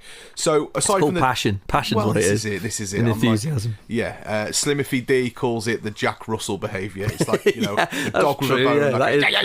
Yeah, that is what I'm like. Yeah. But the Jack Russell behaviour gets me a lot of bookings. It's relentless. Anyway, so being a producer, spending a lot of time on a computer, you obviously work with many genres of music. Now, what I want to know is, with working on computers in IT all day, surely that is the last thing you want to do, is come home and then sit behind another computer to do this. Yeah. So there are times where I'm just like, I can't face it. I just can't. Depends on the day. Depends if I have a relatively easy day at work, then I just see the computer as a tool. I don't see it as I'm sat there and it's like, oh. But if I've had a day where I've had to really like use my brain and concentrate, or it's been quite stressful, I work on a service desk, so if we've had a day where, I don't know, someone's lost some data or things haven't gone to plan, or my boss isn't very happy about something because something's happened that shouldn't have happened, and then I'm like, I can't face this. I just can't do it. But generally, I just see it as a tool. So coming to sit down, it's a different thing. I'm not sitting there and working. There have been times when I've, a bit like you, I've probably got ADHD. There are times I've literally had my laptop for work there, and I've had my music stuff there, and I've literally jumped from one to the other, doing like work stuff, then music stuff, back to work stuff. But it's the way my brain works. So I need that different change, but not all the time. So does it bother me? It just depends. It depends on the day I have. Generally, it's not an issue. But if I have a night where I think I need a timeout, I'll sit there and watch pretty much a film on my phone, to be honest. Yeah. But it would be different, because I'll just sit down on the sofa and I'll just chill out, or I'll watch a film on my telly and do that. But that's few and far between. Generally, I enjoy what I do with the music. I enjoy my work, to be honest. No, that's great. So I just pitch. So you, obviously, with your producing, you have worked with a range of artists. You've collabed with people. You've put your own releases out there. This is going to get your brain ticking here. Can you think of a significant moment when you've produced like a piece of music that you've really felt proud of? Yeah, loads. Again, the one we did, I think was, I love the way it wrote itself, and it just come together, and you were really proud of it as well. And when you did the video for it as well, which was really good, so that was good. I will say with that, just a little shameless plug here. Never Fall Apart, which is obviously released by myself, produced by Bass Phaze. It's a track about events that happened of my life growing up, and I literally just dropped Bass Phaze a message and said, "This is an idea I've got, and I need to get this off my chest. Can you write a beat?" I gave him no other kind of inkling, and this dude opposite me here wrote this beat that was perfect. There was nothing I needed to change. As soon as I heard it with the haunting vocals and the piano, it was just beautiful. It was beautiful, and a lot of people have commented on the production of that track. So well done to you. It's really good. That's good. No, it's good. I'm glad. It's good. But I think, to be honest, just saying what you said, you're very good at describing what you want. I don't find it, and I don't look and go, hang on, well, what's he on about here, or what's about that? Well, yeah, we'll have the little thing now and again. I'll go, no, do you mean this, or do you mean? But generally, I can listen to what you're saying, or you'll do a description to me on your voicemails or note, and I'll go, yeah, I know what he's after. We do love a good voice note, me and we you, do don't like we? a good note. I must say, works. It's really Bass good. Phaze, only, I think it might have been yesterday, you officially took the title of the longest voice note that I have ever received. It was 6 minutes 31 seconds. Yeah, so, I was trying to cover everything. Yeah, round of applause for that. Thank you for that. I must say, I don't apologise. find some people find them annoying. I love a good voice note. Yeah, I think it's great because it is like having a conversation. Well, you can get it across. There's so many ways you can take a text message. Absolutely. And my brain always takes text messages in a negative light. When I read them back to my wife's like, "Why have you read that text message out in a sarcastic tone?" And I'm like, I don't know. But with voice notes, you don't have that. You have the intonation, don't you? So you get it. 6 minutes 31 seconds. You deserve an award for that, it's mate. a dream. I'm going to go for 10 next time. But just say sometimes you're at work, you haven't got time for a conversation, you've got time for a phone call, but you've got time just to do that. And I think you can answer it when you want. You can get back to you when you want, but you get that intonation, which is good. I keep using that word, but it's right. Right. Anyway, so going back to that. So yeah, that was another thing. My first release on New Energy, when that first came through the post as a vinyl, I got 3 promo copies, and seeing my name on that was amazing. On a proper vinyl as well. It'd obviously gone to a proper placement, recorded and balanced and everything. Hearing my first track being played out, that was good. Hearing it being played in, I don't know if you probably don't remember this, used to be a shop called Flip in Shrewsbury, used to sell vinyl and records. Yeah, Flip Records. I do remember it. So I know Duncan, who used to work in there, and he got my record in, and I remember walking in there one time with some mates, and I was sort of like in my early 20s, and my track was playing, and he walked in, and he went, "This is the lad who wrote this." Nice. And I remember some lads turning around and going, "Oh, it's all right, that. It's all right, it's good, thanks for that." And I'm like, yeah. So I said to Duncan said, I said, "It's all right." And he went, "Yeah, we sort of cut the copies, we're doing all right." That's a proud moment. So that was good. And then obviously when I got in Bonkers, that was a good thing as well. So, yeah. But I've mentioned as well, we got to mention this, the Slopey mixtape and BBC Introducing, when my stuff's been playing on them, they're proud moments. I think, to be honest, when I hear my stuff being played out, they're all proud moments. Yeah, big up Simon Berry and Michaela Wild. Yeah. They are doing great things for us artists. They've moved away from BBC Introducing now, and they've set up Salopian Mixtape, and it's a great thing. So for artists like myself and Bass Phaze, it's valuable. We need that. So you've mentioned about the positives with producing your own music, and what it can potentially bring. So let's flip that around. Essentially, you can do whatever you want, but can you think of any negatives when it comes to producing? I'm thinking of what. Go on. I'm going to put the words in your mouth here. No, because it might give me a feed. I think a negative might be when you've spent 3 hours mastering someone's vocals for a particular MC that goes by the name of DRIBBZ. Yeah, I don't know who he is. To get in touch and go, "Do you know what? I don't really like how they sound. Yeah. Can we go back to the original?" Yeah. I think if you could have ripped my head off down the phone, you possibly could have off, and I reckon there was probably a few chosen words between yourself and to your wife about me, but yeah, yeah, sorry about I nearly that, sent you a text back saying, pick a window, you're leaving. Oh, no, dear. I didn't. I'm joking. No. It was Negatives fine. to producing then, bro. No, yeah. No, I mean, joking about that. No, it was fine. It was all good. It's all good. It's all experience is what I call it. It's fine.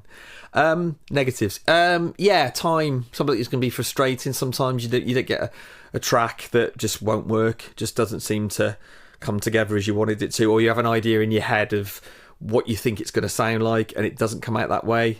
But you're sort of too far in to say, I'm going to scrap it. I know some artists, they will just say, literally, it's not going as I want, I'll scrap it. I think that's a waste of time, and I think you need to... The way I look at that is, I think, right, what can I do differently? So I'll go on YouTube and I'll go, right, watch a tutorial on this or watch a thing on that, and watch, the kick drum's not working right. Okay, let's just change the kick drum then, and then, oh, that's not quite right. Okay, well, what tool can I use to make that sound better? Or that bass isn't quite right, or maybe I'll try that drum loop instead of that drum loop. So that can get frustrating when you've had a night sitting there for like 4 hours and you're just like, I've got nowhere with this.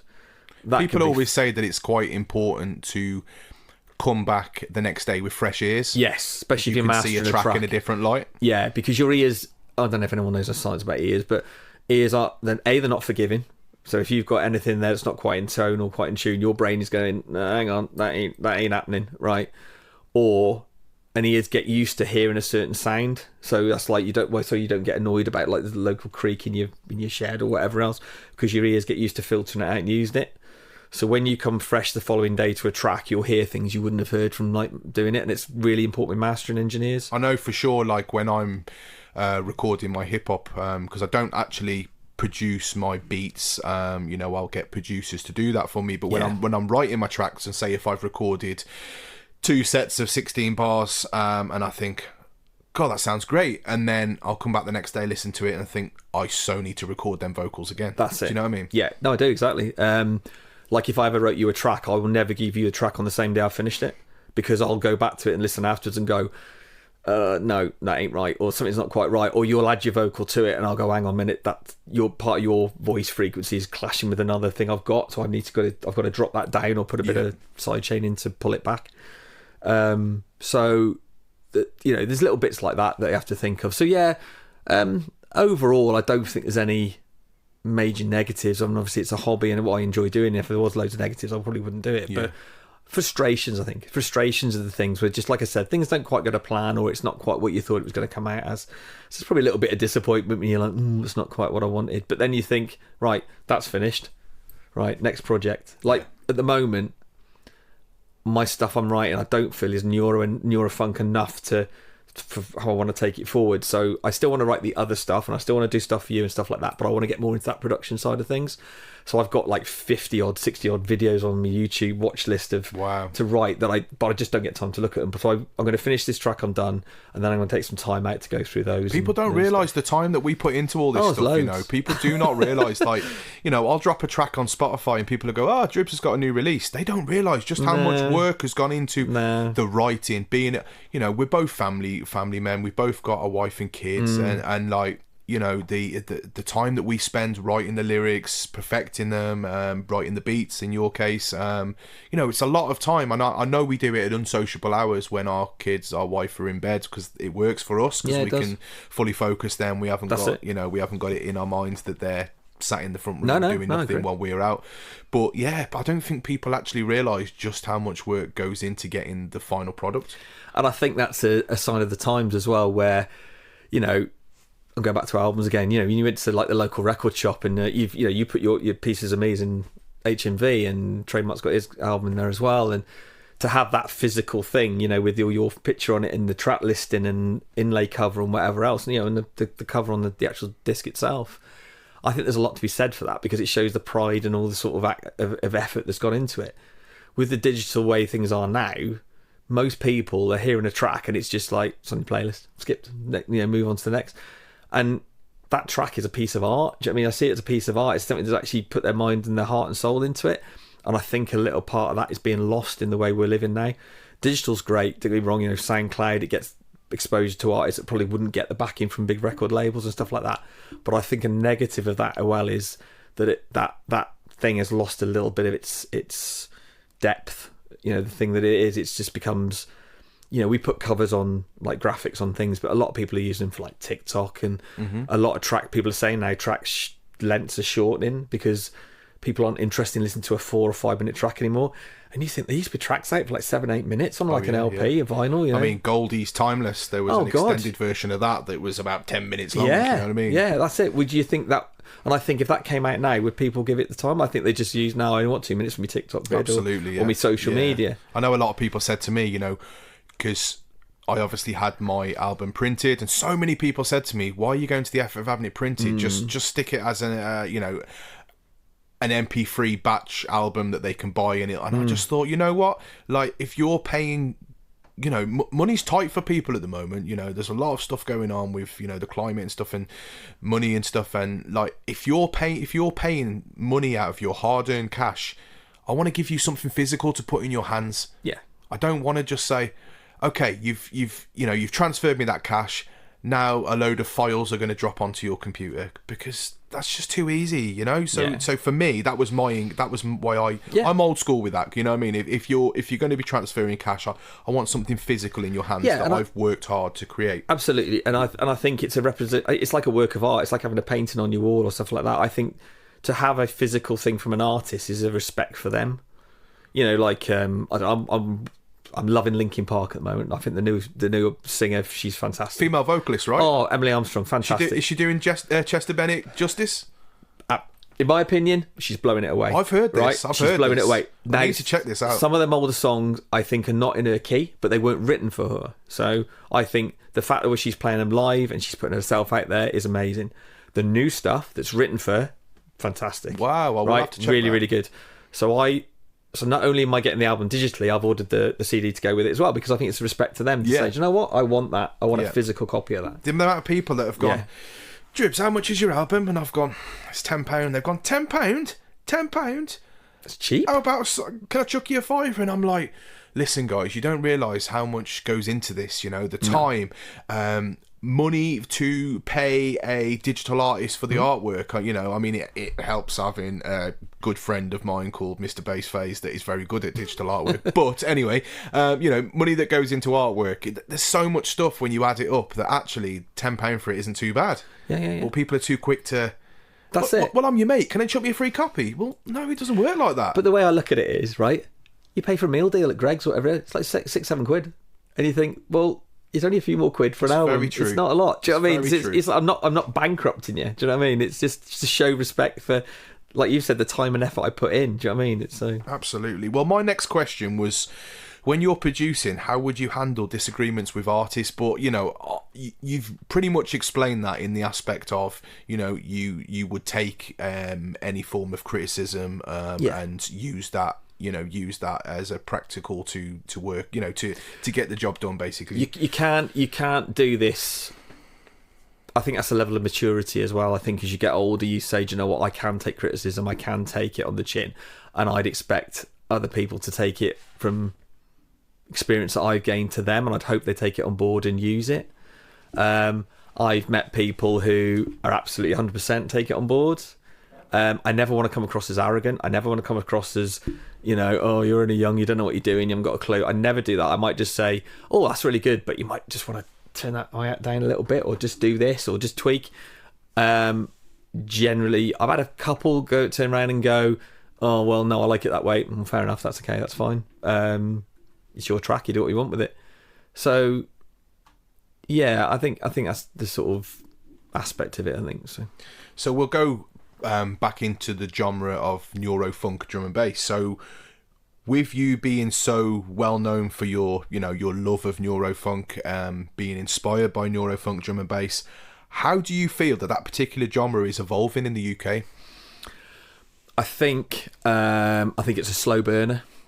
I think it was nice going to London where I could see big, you know, there was big artists in the Neuro scene. I love the fact that you went to London to a Neuro funk rave. Like, for me to see, you know, because a lot of the raves now, you know, Shrewsbury, different places, they're not Neuro funk raves. No. You know, you're lucky if you get one Neuro funk set, and that set normally is you DJing it, yourself DJing it. Okay, yeah. So you're lucky if you get that. A lot of it's jump up now, liquid. That's it. So the fact that you know, travel to London to a Neurofunk rave, and I remember you messaging me and going, "This is great. You're like, these are my people, and this is, you know." Yeah, and it was. I felt it gave me a really good feeling that you know you were in such a familiar habitat, because everyone loved that style that you are very well known for and you love. So, and it was great. And I mean, you know, it was an all-nighter. It was basically 11 p.m. till 6 a.m. and I'm thinking, I'm getting a bit old in the tea for this, you know, sort of thing.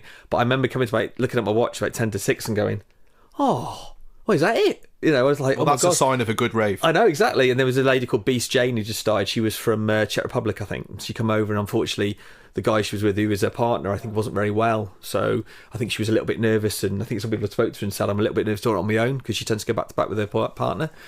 She smashed it, absolutely smashed it. It was like 10 to 6. I was just like, play some more. And I messaged her after and I said, look, that set was amazing, really, really good. You should have been in the main room, really. But she said thank you and stuff like that. But yeah, I think it's a scene that hopefully will build. I think there is getting more people following it. I think more people are getting into it. Whether it will be as big as Jump Up, Liquid and that, I don't think it will be, especially in Shropshire. But I think it's getting the respect it deserves. I mean, we played the other night. I played a Brain Rave in Leamington Spa, and Matt, who's the guy who runs Brain Rave, big up to Matt, Ian, Rob, big Mark, up Matt, big up Rob, yeah, all the lads from Brain Rave, my family from Brain Rave. Matt had some messages the other night from people who were really into Jump Up saying, what was that second to last set? It was amazing, it was rocking. So I messaged Matt and I went, just checking, but was that us? And he wrote back, yes. Yes. And I was like, love that. And I was like, okay, so this is good. So the fact that we're having that little bit of crossover. Love that. So yeah, I think I'm about to say, you know, what do I think about it in the UK at the moment? I think it will develop. Whether it will get as big as the other scenes, I don't know. But I like the way it's going. Yeah. I like the way it's produced and the way it's coming. You're satisfied with how it's going, going, absolutely. Yeah. No, that's really cool. So let's get into Brain Rave then. You've recently linked up with the lovely lads at Brain Rave. I have, yes. You know, they're like a family to you. They now. are, yes. So Brain Rave, from what I know of them, you'll obviously be able to fill in more, but they're a selection of DJs turned promoters and producers from the West Midlands. How does it feel to be a part of the Brain Rave brand? And tell me a little bit about everything they stand for. Right. Okay. So let me just take one little correction there. They're East Midlands. Okay. So they're from Leamington and they're from that Coventry side. But that's, you know, it's fine. So I was obviously looking at Neuro stuff, as I do. I follow a lot of Neuro stuff on Facebook. The guys were putting stuff together for putting some new events together in the Neuro scene. And I was like, oh, that's quite good. They were going to be doing them in Digbeth. I think it was Suki 10C, the one of the venues in Digbeth. So I messaged Matt and I said, are you looking for sort of DJs and things like that at the time? And he was like, I'll come back to you and stuff like that. And I was like, oh, that's fair enough. You know, he's obviously starting it off. But I thought, what I'll do, I'll go and show my face at the events, which is always a good thing to do. You know, you show that you're like, I did it with Subvert, I did it with, you know, and just get into it and enjoy it, you know. So I did that.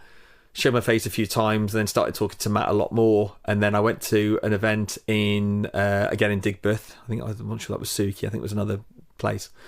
They didn't have any MCs. Well, they did have MCs, but a couple of them hadn't turned up. And they were just saying, I said to Matt, I was just talking to Matt because I got to know him quite well. And I said, I used to do that in the hardcore scene. And he said, well, jump on if you want. So I was like, okay, then I haven't done this for a few years. So I jumped on, did what I did. And then afterwards he was like, that was really good. And I went, yeah, thanks, that was all right. So I did it for an hour, and then later on in the night I got a text off him because he was just walking around the club and he went, oh, someone else is, they're just stopping now, if you want to jump on you can. So I went on again, did really well with the crowd. And then afterwards he was talking and he said we'd like to have a chat with you. And I was like, yeah, okay. And he said, how would you like to be involved and like, you know, make an investment and come, you know, be part of the group, and also we'd like to have you as our resident MC. And I was like, oh wow, okay. I said, you sure? Because I'm more of a host than an MC. I'm not really like, I don't do the same style as you. I'm more of a host, like hype the crowd sort of in little bits rather than little sort of episodes. And he's like, no, it works really well with the Neuro. We love it. It's really good. You don't clash vocals. You don't, you know, you build on it. It's great. So I was like, brilliant. So I said, accepted, come to a deal with him to sort of invest in the company and stuff like that. Because obviously it is a business, it is a company. And then from there on, it's been great. We've been played at the HMV Empire in Coventry. We've done some other little gigs. Played Milton Keynes Unit 9. Supported Jilted Generation. Supported Jilted Generation. I actually know them lads really well now, which is really good. I know Jace. I know Mark and the great bunch of lads. Really good. Yeah. I must say good. with Brainrave, before I even, like I've said to you before, and a few of the lads have said, before I even knew what Brainrave was, it was the artwork that gripped me. Yeah, well, Matt does the artwork. That's amazing. Big up really Matt, man. That's amazing. And it. The funny thing is, it makes you, the artwork pulled you in. Even if you weren't interested in going to the rave, it made you want to go just for that epic artwork. Yeah. So we've done some new t-shirts. Actually, Matt, there's a guy called Matt Thatcher as well. He's involved. Big up Matt. He does all the t-shirts and stuff as well. I think he's been slightly involved in some of the other artwork, some of the newer artwork. And he's actually done us now for us only. He's done we've actually got Brainrave Surgeon things on there now with the names of Bass Phaze and Rob and Matt. I know you wore one of the Brainrave t-shirts to Subvert, and the amount of comments that you had. People asking. I think you had a jacket over it, and even they were still going, "That's a nice t-shirt, that is, mate. I like that t-shirt." Yeah, so I had my Bass Phaze jacket on, which I got done with Big Up Decker Stitch because they do all my stuff, and Leanne. Yeah. So that and Applaud Plus. I like to do both. I like to wear both sort of things. So. But no, it's going really well. We've got some big plans for next year. Hopefully we could be playing abroad next year. There's a big Neuro scene in the Czech Republic, Poland, Germany, and some various other places. So nothing definite as yet, but there's talk of working with some of the promoters over there and getting some gigs over there, obviously. Brainrave taking it worldwide. Yeah. So fingers crossed. We've got a lot of releases coming out. We've got 2 more releases for December. We've got some big releases already lined up for next year. If anyone knows the Brainrave picture, you'll notice if you look at the back of Dr. Cortex, there's little jars where we put the heads in of each of the artists who've released for this. Love that. So gradually the jars are getting filled up. It's with a very really clever artists. way of promoting, and I must say, if there's really good. If there's listeners that are listening that create the style of drum and bass that you think Brainrave might be interested in, these lads, it's not a closed box to them. They're open to new talent and things like that. Absolutely. So don't ever think that these lads are on their own lane. They're a lovely bunch of lads, and they're open to to future producers. Absolutely. I've got to just mention as well Industrial Drums, which I do a lot of events for as well. I MC for them as well.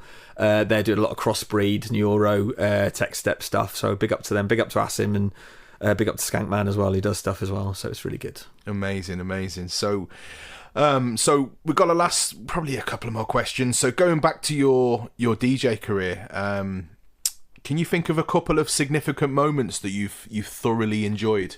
Things that'll stay with you for the rest of your life? Yeah. So I haven't mentioned it yet, but I do a lot of 90s stuff as well. So I do what's called the 90s Revival. Yeah. Big shout out to Dave Prince and Paul Bennett who run that, and I'm involved with those. I've known Dave Prince in school. He saw me doing streams, funnily enough. A lot of things have come through the streams. Amazing. And he messaged me, and I've known Dave since we were at primary school together, and he messaged and said, "Oh, I didn't know you did DJ." And he said, "Do you do other styles as a drum bass?" I said, "Well, yeah, I'll play old school stuff." And he says, "Funnily enough, we'd like a sort of old school DJ to play some of the old rave stuff." And I said, "Yeah, okay." So I got involved in that. So the first event I did that was with the Westmid Showground. We played a sort of event there, 90s Revival. That was good. That went down well. That was probably my first sort of gig playing out for them. I was a little bit nervous for that, so that went well. And then when we started playing at the Bottom Market, some of the crowds there have been so good. There have been some really good crowds and really getting into it. And there were some big moments for me. I loved that. It was really good. And sort of a lot of my friends came along, a lot of my family come along. Friends from school, which I didn't even know were there. It's when I went back into the crowd afterwards, they were waving at me, and I was like, "Oh, so-and-so from school," and things like that. And that was nice for the catch up. It's always lovely to have family members, even your wife that would necessarily not really come and just lets you do your thing. For them to come and see what it's all about. Being supportive. I love that. I love that. When we've done, me and you've done events like in Birmingham, we did the Tunnel Club, didn't we? With Indulgence with a Twist. That was a big moment. Loved doing that. When I've done gigs for the Tunnel Club, I played at when Brainrave did New Year's Eve last year. That was a big thing. I did a lot of MCing that night, and then I played as well.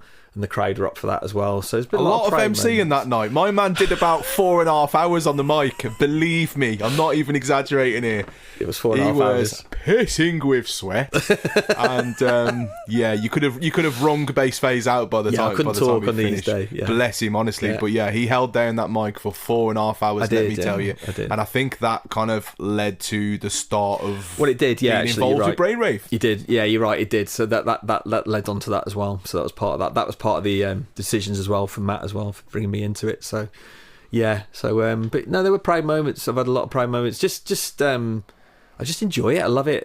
To not have that in my life would be difficult, I think. It's a nice release, isn't it? It's always absolutely. A nice release. Always having them raves to look forward to, and it's what we strive to do. You know, it's why you sit behind a computer for X amount of hours, because eventually you want to take these tracks out on road and stuff. I do. Yeah, I think you've got many more significant moments to come as well, my mate. I hope so. So we've talked about Bass Phaze as a music artist. Let's bring it back to James now. Okay. So with most of my podcasts, I always touch on one of the most important topics that I am an advocate for, that I represent, and that is mental health. Okay. James, have you ever been affected by mental health directly? Oh, God, yeah. You can go as deep as you want. It's nothing that people don't know. So, I do suffer with various different mental health conditions. I've always felt like I've never quite been the same as everybody else. I think as I get older, I've realised that no one's normal. Do you know what I mean? Everyone's got aspects or things that have happened. Just touching back on my mum again. I think my mum was bipolar. When I was a kid, it sounds really old, but we used to live in a house with a long sort of kitchen and dining room and a living room off it. And my mum used to have these double doors. And I remember coming home from school and not knowing what mood my mum was going to be in. And obviously, this was like the 80s, so it wasn't really diagnosed, and she was on Prozac and things like that. And one day I'd walk in and she'd be like, really like almost not on a high, but just ecstatic and sort of quite like buzzing around, happy. And I'd be like, thank God for that, And then we'd have days where she'd only say 2 words. And as a child, I was always like thinking, had I done something wrong? Have I done something wrong? And she was just really funny about stuff. Like if I got dirty, she'd tell me off. If I got dog feces on my shoes, she'd tell me off, and I was always just a bit on edge, and I think that took its toll on me a little bit. There was probably times when I couldn't stand, I'll be honest, I couldn't stand her. I just didn't want to be around her, and that obviously not my emotions, because obviously I love my mum, so I was like, it just rocked me a little bit. And then as I got older, I could feel myself that same thing. Days I'd be on a high, days I'd be through the floor. Probably did have thoughts of, I'll be honest, there probably was thoughts of ending it all. There probably was, if I'm honest. So, and as I got older, those things did seem to become worse. And then when I went through tough times in my life, it would definitely come out. I never resorted to drugs. I never resorted to booze. I know some people do, and that's whatever it is to get them through it. It just wasn't my thing. I just knew that I'd have quite an addictive personality as well. I know if I went down those routes, there would be only one way out. One way it would go. So I stayed away from that stuff because it just wouldn't be for me.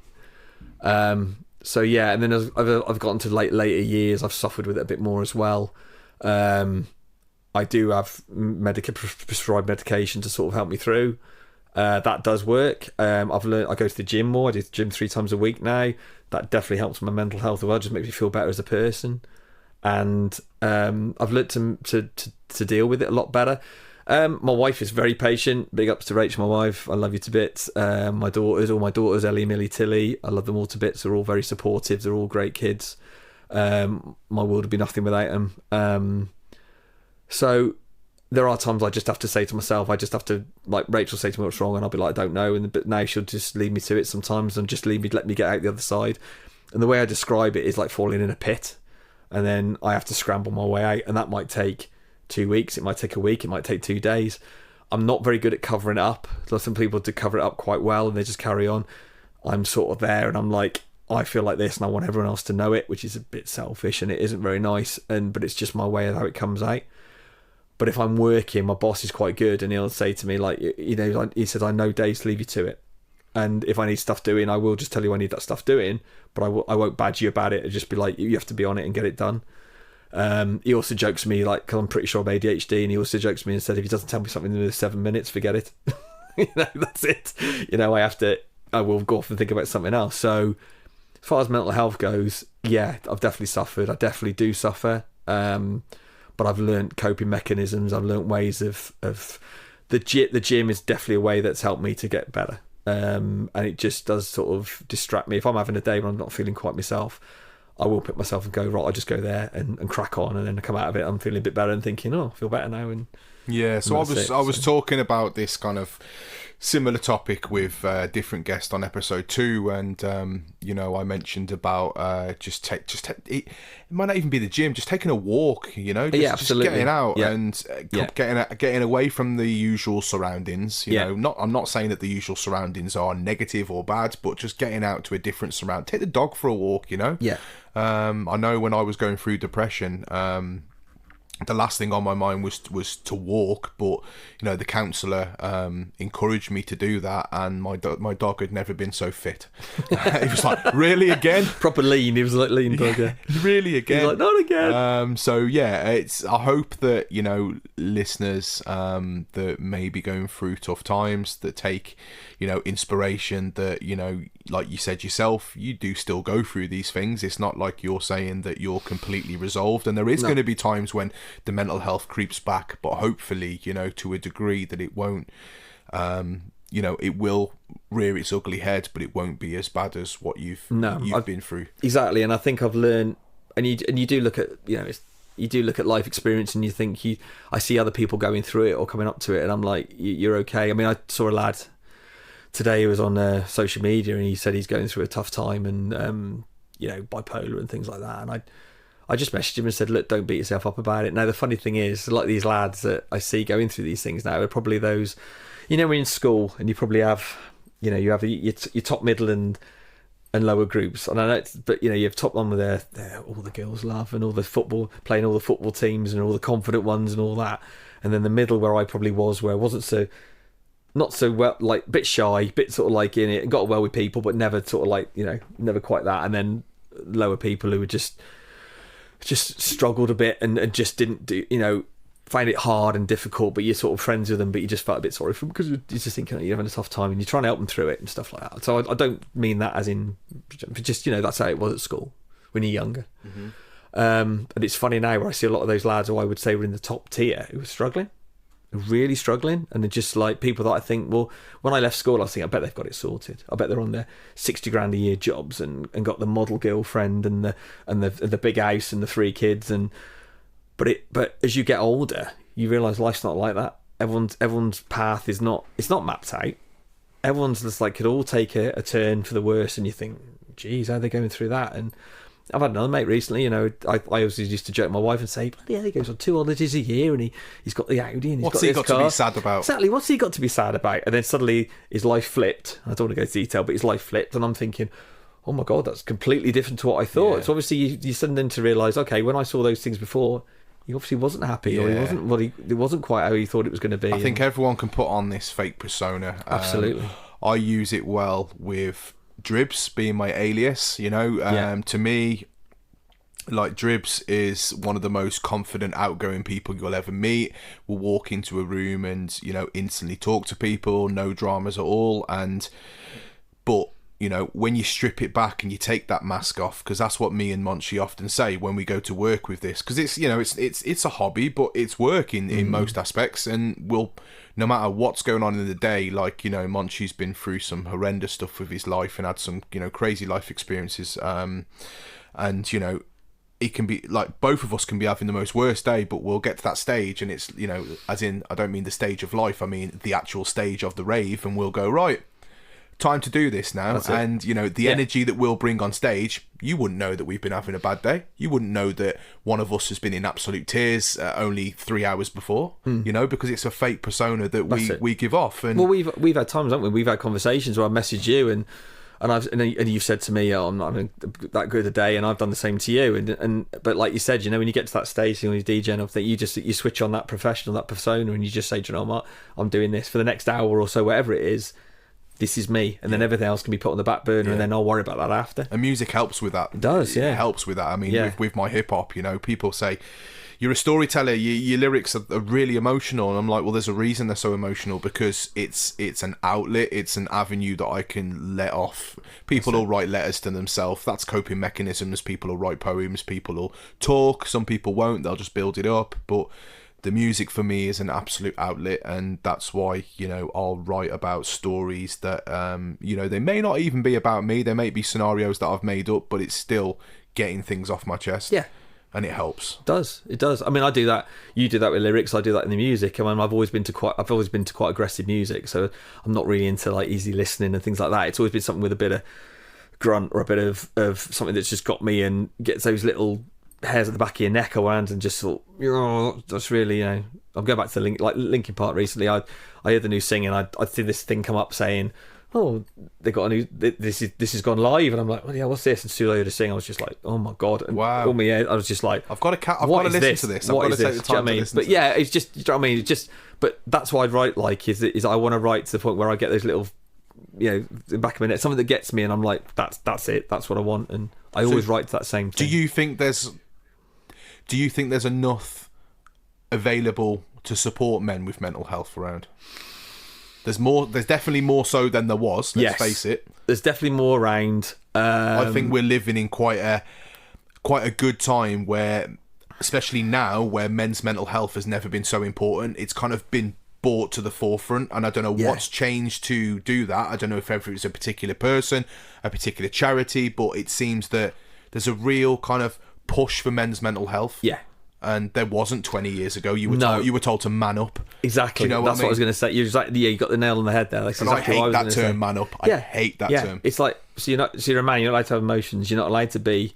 You'll see things like old films, where the bloke goes to cry and he'll turn his back or he'll cover his eye, and he'll rub it away quick before someone turns up, and it's like, why can't men show emotions? Because we're not all robots. We're not all sort of like, I get this whole thing where like men say they're supposed to be the strong one, they're supposed to look alpha male, they're supposed to look after the family, and they're the ones who protect their family and stuff like that. And I get that, but I think that's a way that everyone doesn't a mother want to protect their kids? I mean, God help, if you ever a child with a mother, Jesus, I mean, it's I think everyone protects their family. It's just that women are allowed to be sort of more the emotional types. Like, I'm talking like 20 years ago, where men were like, oh no, I'm the posh one. But then, we're talking about those days where that was the bloke went down the pub at night. I had a mate who, his dad went down the pub every night. He didn't sit at home with the family. It was like he came home, did his work, had his tea.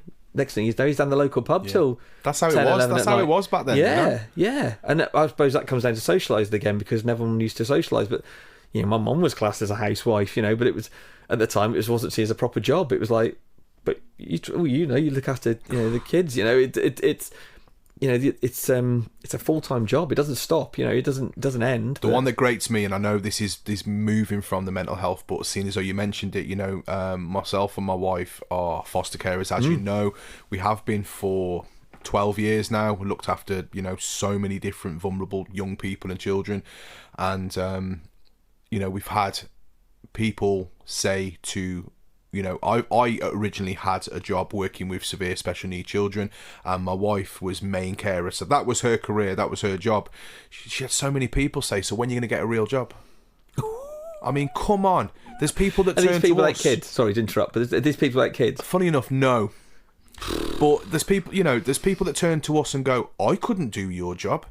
Like, fair play, what you do, you can't call in sick to that job. No. My wife, I had a gig in London a few weeks ago. My wife had COVID. The baby had COVID. My wife was on the settee, pretty much dying. I mean, I don't mean that in that aspect, but very, very poorly. The baby was really poorly. Plus, we've got 2 daughters. She couldn't call in sick to that job like you would normally if you were poorly, No, absolutely not. It really grinds my gears when they say, so when are you going to get a proper job? But I don't blame you, because I think, you told me you did it. I was like, well, fair dues, how many kids have you looked after? I mean, you just want to know all about it, because to me, I think that's a really respectful thing. I think it's a really, really good job, and I think that, you're giving these children at least maybe a better start in life, or trying to give them at least some security and some safety for a period of time or whatever it is. But it might just make that difference to helping. Do you know what I mean? I just think, I know that some parents need respites. They just need a time out just to get through. And I don't know the full habit works fully, but for me as an outsider, I just think it's a really respectful job, and fair play to you and Becky for doing it. I just think it's amazing. And I even look at people who run nurseries and things like that, and I just think, why is the pay so rubbish? We're looking after our future offspring. These people are going to be our future, and we're the people who are looking after them. We're giving them pittance. It's like, it's crazy. Why? It's crazy. Why are we doing this? That attributes to the reason why I've just finished the job that I was doing, because for 15 years I was working as a severe special needs teaching assistant, looking after very, very, very poorly children, and the amount of care that we had to give. Was just, for the money that we were on, it was an absolute joke. Yeah. I spoke to a friend of mine and I said, "What are you up to these days?" "Well, I'm packing shelves at Morrison's," and that's fine. That's absolutely fine. Yeah, it doesn't matter fine. what you do. You could sweep I was the a trolley streets. boy for how many years? Yeah, it's all good. It doesn't matter what you do. But he was on more money for putting bread on shelves than I was for looking after dangerously poorly children who could pass at any given moment. And to me, that put everything into perspective. And it ain't about the money, like, for me. No. I did that job because I genuinely cared for these children. Let's face it, like, when you're working Monday to Friday, 9 till 3, I think it was, I'm spending more time with these kids than I was my own. Yeah. So you naturally build up a very, very strong bond with them. Yeah. And we have some kids that pass away and things like that. And it's a very, very testing, it's a very testing job on all aspects of your emotions. So yeah, to have someone that stacks shelves at Morrison's get more money than I did was, I was shocked. The way I see it is that most jobs, once you get a specialism, so you're dealing with an area where you have to put in, like you said, you're looking after children, you have to understand how the sort of thought process, times when they're frustrated and you've got to try and reassure them, or you've got to do other bits and pieces, or help them through tough times. Well, the way I look at it is, if you've got a specialist job, you get the money's reflected in the specialism. So why, if you become a teacher, you're on a good wage. If you're a TA, you're on a relatively good wage. So why is it that when you're doing like SEN stuff and things like that, the money isn't reflected? It's like nursing. Nursing's the same, There's just no money in education, and then they question themselves, why are we not getting these teachers coming through that want to aspire and do well, and why are we not getting we need more men in education and stuff. But I think, like, that previous role of mine, the teaching assistant, that was designed for a female-based industry where the male goes to work and has got a very good paid job, and the female just does it as a top-up wage, I get it. Bit of pocket money. Yeah, it wasn't designed to be full, bringing the money home and feeding kids, feeding all your kids. And you're right. And I know, like, my ex was a teacher. She was on good, and I know there was TAs who used to work with her, and I know sometimes that those TAs were used to look after other classrooms if the teacher was sick and they were running classes as a teacher. And it's like, well, how's that? It's like having a budget teacher. It's not fair. Yeah. It's like not fair on the TA, because they're not getting the money to do that role. Do you know what I mean? It's not fair. So yeah. I think when you get into specialisms like that, the money should be reflected, absolutely, and the investment should be made. And it just grinds my gears a little bit when you get like private tuition and private teaching. It's like, you can have it, but you have to pay for it. It's like private healthcare. Yeah, you have fantastic coverage. And it's like, you're trying to see a consultant in the NHS, you could be waiting, I used to say weeks, it's probably months now, right? But you get that same consultant on private, and you can probably see him the day after next if you pay the money. Money talks, which to me is... I'm sure there was a track unfair. about that, wasn't there? There was, yeah. There was years ago. Yeah, it was out when I was around, not when you were around. Oh, I'm thinking of the Dizzy Rascal one. He must have sampled that original track. I'm thinking of the original Stevie V. Cash, I want you. Dirty Cash. Eventually Stevie V is the one I'm thinking of. Love that. So I'm going to finish this this podcast because I'm conscious of time. No worries. I'm going to finish this podcast with the last question. So, for any listeners that may be struggling with their mental health, can you give any advice, any lasting words? Yeah, I can. What I'd say is don't overthink it. don't think you're just gonna get better with no help. Try and get the help that you need, whether that's just off friends, family, counsellors. Don't be afraid to go and see a counsellor. I've seen counsellors over the years. They're really helpful. They can really help you sort of get through it. And what I'd say is as well, when I don't really say I lost my parents really, but it was part of that. So what I say is don't treat every day separately. And I said this to a friend recently. Treat every day separately. Don't think, oh, I'm going to feel really, really bad for how many days gone on. Just say, look, today was a bad day. Tomorrow will be better. And then if you get through tomorrow and it's a good day, you think, well, I've had a good day. Great, I've had a good day. Following days might be bad ones. But then if you have another 3 good days after that, you'll gradually become, every day will become a better day. It's just getting through that and coming out the other. So I would say don't look too much into it. Just treat every day separately, get through that day and come out the other side. And just treat like I said, treat every day separately and they will gradually get better. Words of wisdom from the man himself who's actually been through these things, you know. It's not like he's just talking about these things and he hasn't actually lived through them. These had life experiences, so, you know, do take that advice, or at least, you know, keep that in mind in your thoughts. I do love the quote. It's an original Tupac quote, and I might have it tattooed on my arm, but it says, "For every dark night there's a brighter day." And I think that's quite a important, you know, it may not be that it's just the one day that you feel bad. It could be a whole month of feeling bad, but there will come a time when you look back on it and actually think the same.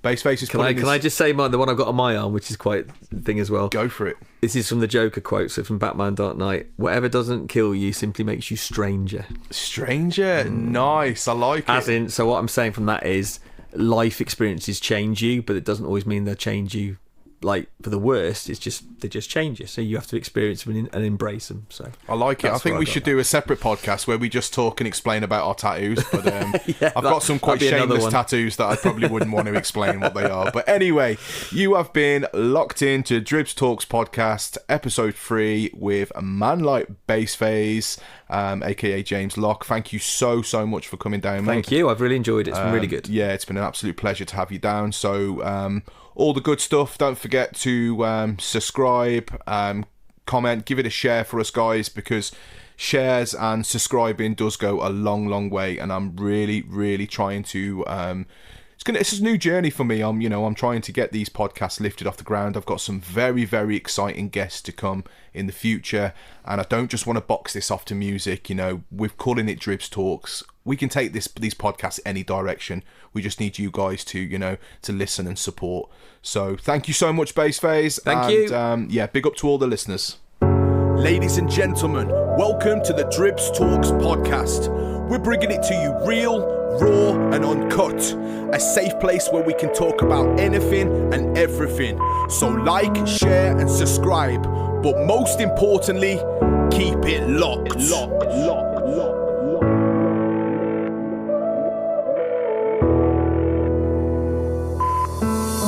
Everything's gonna be just fine. Everything's gonna be okay. Just take one step at a time. That's what the leaflets say.